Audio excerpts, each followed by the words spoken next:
ये दुनिया में हम लोग कहते हैं उसके कारण से हम दुखी हैं, उसने मेरा मन खराब कर दिया, हम लोग कहते हैं ना।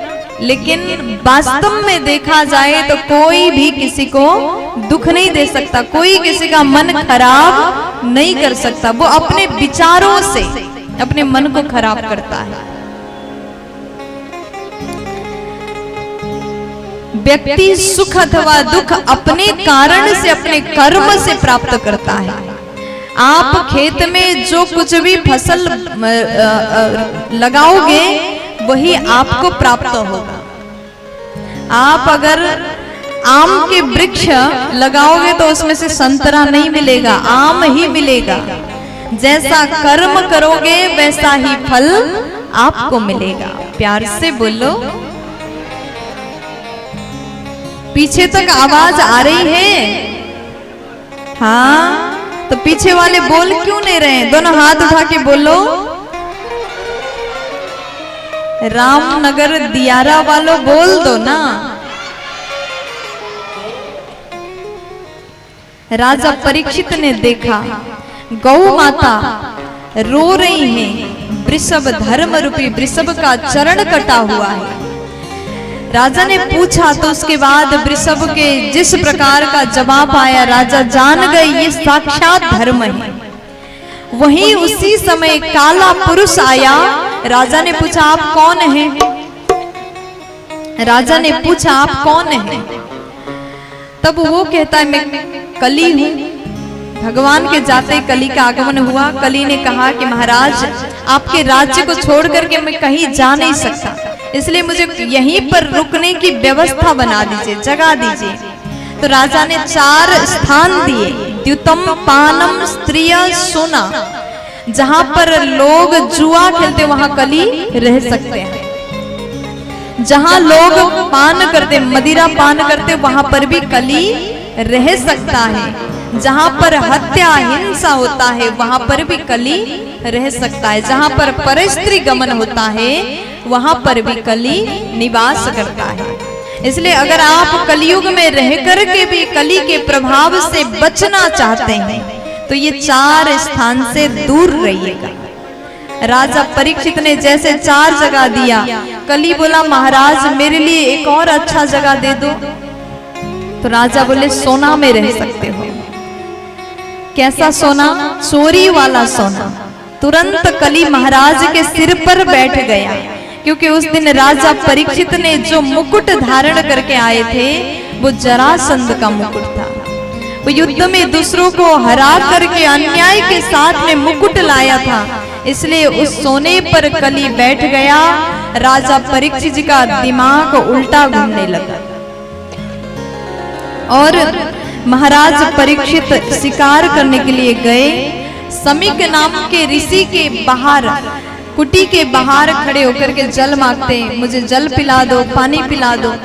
समीक जी ध्यान में थे, उनको पता नहीं चला।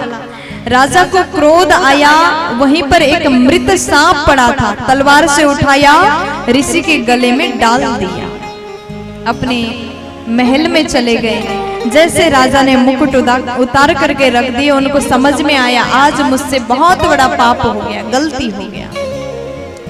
मैंने एक ऋषि का अपमान किया, संत का अपमान किया। राजा विचार कर रहे थे मैं प्रायश्चित कैसे करूं, इस पाप को मैं कैसे, कौन सी मैं काम करूं, प्रायश्चित क्या करूं, विचार कर ही रहे थे। उधर समीक ऋषि के पुत्र श्रृंगी ऋषि ने श्राप दिया राजा परीक्षित को 7 दिन में तक्षक द्वारा मृत्यु हो जाए। ये बात जानते ही समीक जी ने अपने शिष्य को भेजा, गौरमुख को भेजा, जाकर के आप बता दीजिए। राजा परीक्षित जी महाराज को जैसे पता चला, राज्य तुरंत त्याग करके राजा परीक्षित जी गंगा जी के तट पर गए, अपने बच्चों को राज्यभार प्रदान करके गंगा के तट में गए और वहां जाकर के महाराज परीक्षित आसन लगा करके बैठे। राजा परीक्षित जैसे बैठ गए, बड़े बड़े साधु संतों का आगमन हुआ। सबने उपदेश दिया, महाराज आप ये करिए, कोई बोला महाराज आप ये वाला साधन करिए।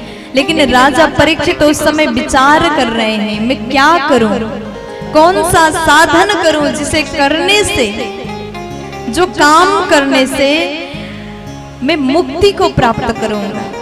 इतने में वहीं पर 16 वर्षीय श्री सुखदेव जी महाराज ब्रह्म ज्ञानी परमहंस श्री सुखदेव जी का आगमन हुआ। बोलिए सुखदेव भगवान की जय हो। सुखदेव जी का जैसे आगमन हुआ, राजा परीक्षित तुरंत खड़े हो गए और जाकर के सुखदेव जी को प्रणाम करते हैं, वंदन करते हैं, नमन करते हैं। एक आसन में विराजमान कराया, पूजन किया। उसके बाद राजा परीक्षित जी ने बड़ा ही सुंदर प्रश्न किया। ये जो सवाल है ना, बड़ा सुंदर है। सुखदेव जी को राजा कहते हैं। अतः पृच्छामि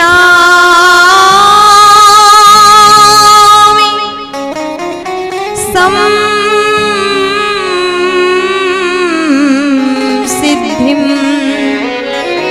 योगिनां परमं गुरुं पुरुषस्य यत् कार्यं म्रियमाणस्य सर्वथा। अतः पृच्छामि संसिद्धिं योगिनां परमं गुरुं। हे प्रभु, मैं आज आपसे एक प्रश्न पूछने जा रहा हूं। राजा परीक्षित जी महाराज, राजा परीक्षित जी ने पूछा, क्या जिस व्यक्ति का मृत्यु निकट हो उसे क्या करना चाहिए? मरने वाले व्यक्ति को क्या काम करना चाहिए? राजा परीक्षित का सवाल सुनते ही सुखदेव जी हर्षित हो गए। देखो, दुनिया में जो भी आया है ना, उसको एक बार जरूर जाना है। और 7 दिन के भीतर हमारा जन्म हुआ और 7 दिन के अंदर ही हम मरेंगे। कोई 8वां दिन नहीं है। इस दुनिया में हर कोई व्यक्ति मरने वाला है। किसी को भी ये नहीं पता कि आपकी मृत्यु कब होगी, किसी को पता है? नहीं पता। कभी भी, कहीं पर भी, किसी भी समय, किसी भी वक्त मौत आ सकता है। इसलिए हम मौत से, मृत्यु से अनजान हैं। इसलिए कहा, हर समय हर पल आप तैयार रहिएगा। प्यार से बोलो, हर समय तैयार रहिए। श्री सुखदेव जी महाराज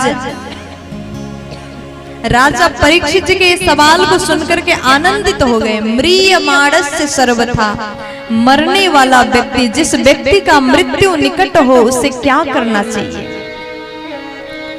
सुखदेव जी महाराज राजा के प्रश्न को सुनते ही कहते, राजन, आपने जो सवाल किया है ये खुद के स्वार्थ के कारण नहीं किया, आपने परमार्थ के लिए सवाल किया। आपका प्रश्न श्रेष्ठ है, बरियान है, इसलिए आप जवाब सुनिए। रात भर सोते, दिन भर खाते हैं, भगवान को याद करने का समय नहीं है। इसलिए सुखदेव जी महाराज राजा परीक्षित को कहते हैं, जो व्यक्ति कहते हैं ना, हमारे पास में समय नहीं है, कैसे भजन करें, कब भजन करें, तो उसके लिए भी साधन है। आप लोग कहते हैं घर में तमाम काम होते हैं, हमी को भोजन बनाना, बर्तन धोना, झाड़ू लगाना, पोछा लगाना, काम करते करते भगवान का भजन करने का समय नहीं है। देखो, भगवान को भजन करने के लिए भगवान नहीं कहते कि आप 2 घंटा अलग से आप मंदिर में बैठो। आपके पास में जो भी समय है आप पूजन करिए, भजन करिए। लेकिन काम करते करते भी भगवान का नाम लिया जा सकता है।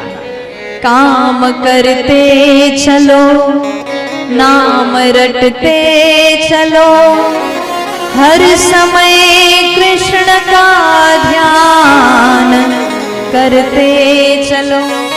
आप रसोई घर में भोजन बना रहे हैं, भोजन बनाते बनाते भी भगवान का नाम लेकर के आप भाव में भगवान को याद कर सकते हैं। आप अपने ऑफिस गए हैं, वहां पर भी आप मन से भगवान को याद कर सकते हैं। इस संसार के काम जब आप करते हैं ना, तो उस समय भी मन में भगवान को याद कर सकते हैं। प्यार से बोलो राधे राधे। भगवान का यदि भजन करना है तो भय से नहीं करना, मन से करना, प्रेम से करना। कुछ लोग कहते हैं हमारे घर में हमने भगवान को विराजमान कराया, गोपाल जी घर में रखते हैं, और हमसे कोई गलती हो गया तो फिर भगवान तो रूठ जाएंगे। कैसे भगवान को मनाएं? हम तो संस्कृत के श्लोक स्तुति भी नहीं जानते, कैसे भगवान को खुश करें? देखिए, मैं आपसे निवेदन करूंगी, कभी भी भय से भगवान का पूजन नहीं करना चाहिए। आप आरती कर रहे हैं, डर डर के आरती कर रहे हैं, पुष्प चढ़ा रहे हैं, डरते हुए चढ़ा रहे हैं। जहां पर डर होता है वहां फिर मन नहीं होता। आप बिना मन के भजन करते हैं तो भगवान को स्वीकार नहीं होता। मन लगाइए, प्रेम करिए। जहां पर निस्वार्थ प्रेम होगा, भले ही आपको कुछ भी नहीं आता, आपने कुछ भी पढ़ाई नहीं किया, लेकिन सच्चा मन से, भाव से भगवान को मनाओगे तो भगवान तुरंत प्रसन्न हो जाते हैं।